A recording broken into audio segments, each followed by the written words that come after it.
দক্ষিণ এশিয়ার সবচেয়ে পেশাদার সীমান্তরক্ষী বাহিনী হচ্ছে বাংলাদেশ বর্ডার গার্ড। এবার এই বাহিনীর জন্য তুরস্ক থেকে কিনা হচ্ছে দূরপাল্লার মিসাইল এবং অত্যাধুনিক হেলিকপ্টার। ফোর্সেস গোল 2030 এর আওতায় বাংলাদেশ বর্ডার গার্ডকে ব্যাপক শক্তিশালী করার উদ্যোগ নিয়েছে বাংলাদেশ সরকার। এরই অংশ হিসেবে তুরস্কের কাছ থেকে হিসার-1 মিসাইল ক্রয়ের অর্ডার দিয়েছে বাংলাদেশ। হিসার-1 তুরস্কের তৈরি একটি স্বল্প পাল্লার আকাশ প্রতিরক্ষা ব্যবস্থা। এটি 3 থেকে 25 কিলোমিটারের মধ্যে যে কোনো ড্রোন, হেলিকপ্টার ও যুদ্ধবিমান ধ্বংস করতে সক্ষম। এই মিসাইলটি আকারে খুবই ছোট। মিসাইলটি কাঁধে বহন করে সহজেই এক জায়গা থেকে অন্য জায়গায় নিয়ে যাওয়া যায়, ফলে যে কোনো স্থান থেকে এটি দিয়ে হামলা করা সম্ভব। এই মিসাইলটি ডিজাইন করা হয়েছে শুধুমাত্র সীমান্তরক্ষী বাহিনীর জন্য। ইউক্রেন রাশিয়া যুদ্ধে তুরস্কের তৈরি এই মিসাইলটির কার্যকারিতা ব্যাপকভাবে প্রমাণিত ও প্রশংসিত। মিসাইলটি আকারে ছোট হলেও এর ধ্বংসাত্মক ক্ষমতা ব্যাপক। তুরস্কের হিসার-1 বাংলাদেশ বহরে যুক্ত হলে বাংলাদেশ বর্ডার গার্ড নিঃসন্দেহে আরও শক্তিশালী হবে। প্রতিবেশী দুই দেশ ভারত ও মিয়ানমারের সৈন্যদের পরাজিত করার সমৃদ্ধ ও গৌরবোজ্জ্বল ইতিহাস থাকায় বাংলাদেশ বিজিবি দক্ষিণ এশিয়ায় এক পেশাদার সীমান্তরক্ষী বাহিনী হিসেবে পরিচিত। 2000 সালের নাফ যুদ্ধে বাংলাদেশ বর্ডার গার্ড প্রায় 604 জন মিয়ানমারের সৈন্যকে নিহত করে। তার পরের বছর 2001 সালে বাংলাদেশ ভারত সীমান্ত যুদ্ধে ভারতীয় বিএসএফের প্রায় 200 জন সৈন্যকে হত্যা করে Bangladesh border guard. Bangladesh border গার্ডকে যুদ্ধে পরাজিত করতে না পেরে রাজনৈতিক হাতিয়ার বেছে নেয় ভারত। তাই গত 15 বছর বাংলাদেশের বর্ডার গার্ডকে সীমান্তে নতজানু করে রাখা হয়েছিল রাজনৈতিক চাপ সৃষ্টি করে। সীমান্তে ভারতীয় বিএসএফ একের পর এক বাংলাদেশিকে পাখির মতো গুলি করে মারলেও বিজিবি ইচ্ছা করে নীরব দর্শকের ভূমিকায় ছিল। কিন্তু সরকার পরিবর্তনের পর বাংলাদেশ সীমান্তরক্ষী বাহিনী বিজিবিকে আরও শক্তিশালী এবং আধুনিক অস্ত্রে সজ্জিত করতে বিভিন্ন দেশ থেকে সামরিক সরঞ্জাম ক্রয়ের উদ্যোগ গ্রহণ করেছে বাংলাদেশ সরকার। তাছাড়া অতি সম্প্রতি রাশিয়ার কাছ থেকে 8টি অ্যাটাক হেলিকপ্টার ক্রয়ের চুক্তিতে যাচ্ছে বাংলাদেশ।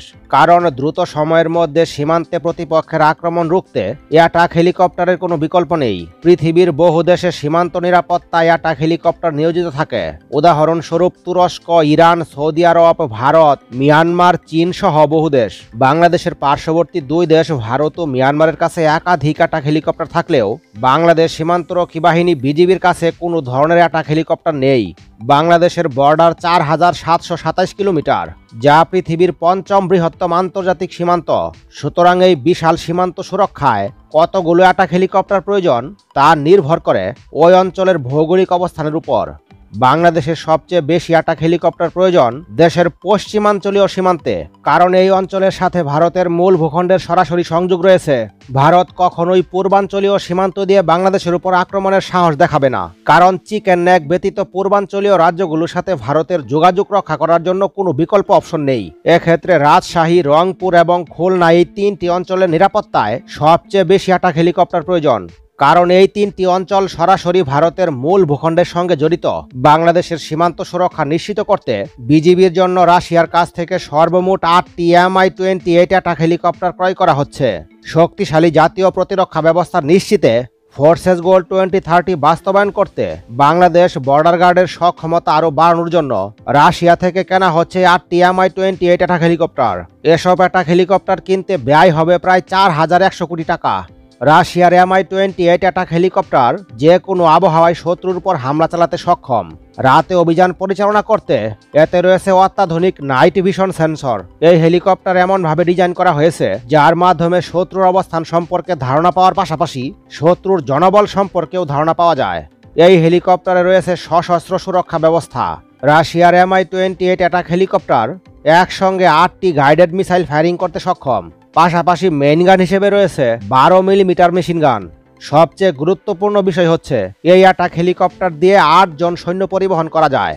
সাধারণত পৃথিবীর অন্যান্য অ্যাটাক হেলিকপ্টারগুলোতে সৈন্য পরিবহনে এমন সুবিধা থাকে না, কিন্তু রাশিয়ায় তৈরি Mi-28 অ্যাটাক হেলিকপ্টারে 8 জন সৈন্য পরিবহনের সুবিধা রয়েছে, যার ফলে যুদ্ধের সময় সীমান্তে যে কোনো জায়গায় সৈন্য পরিবহন করতে পারবে বাংলাদেশ বর্ডার গার্ড। তাছাড়াও বহুমুখী মিশনে পারদর্শী হওয়ায় পৃথিবীর অন্তত 58টি দেশ রুশ অ্যাটাক হেলিকপ্টার অপারেট করে।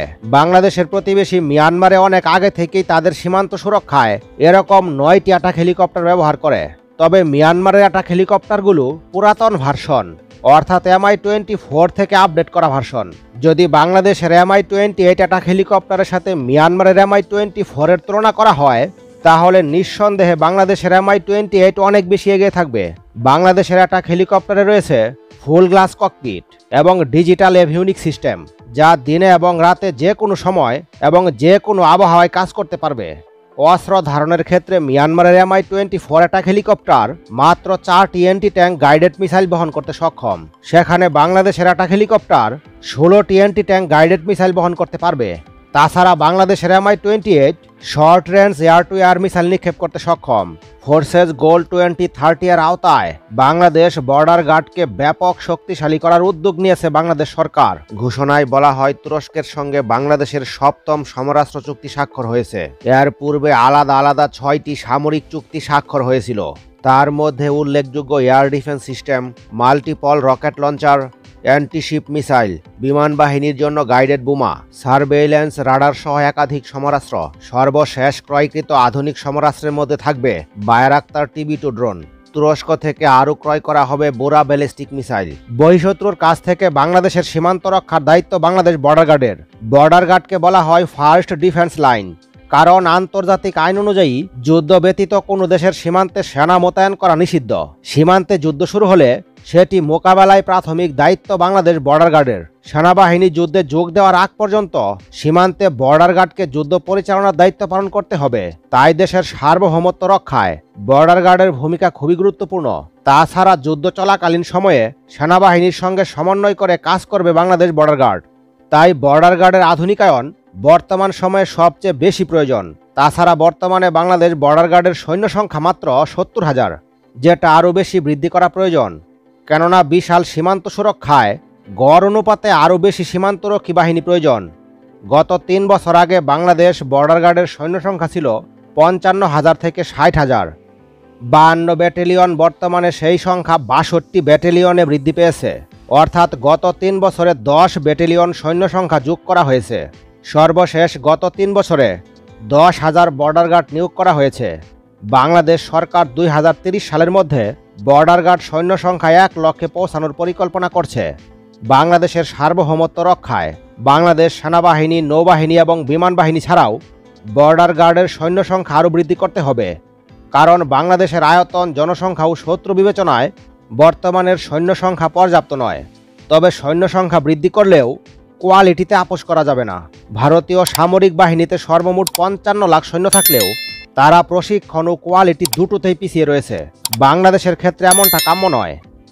আপনাদের কাছে কি মনে হয়, সমরাস্ত্র ক্রয়ের পাশাপাশি বাংলাদেশের সৈন্য সংখ্যা কি পরিমাণ বৃদ্ধি করা উচিত? কমেন্টের মাধ্যমে জানিয়ে দিন আপনাদের মূল্যবান মতামত।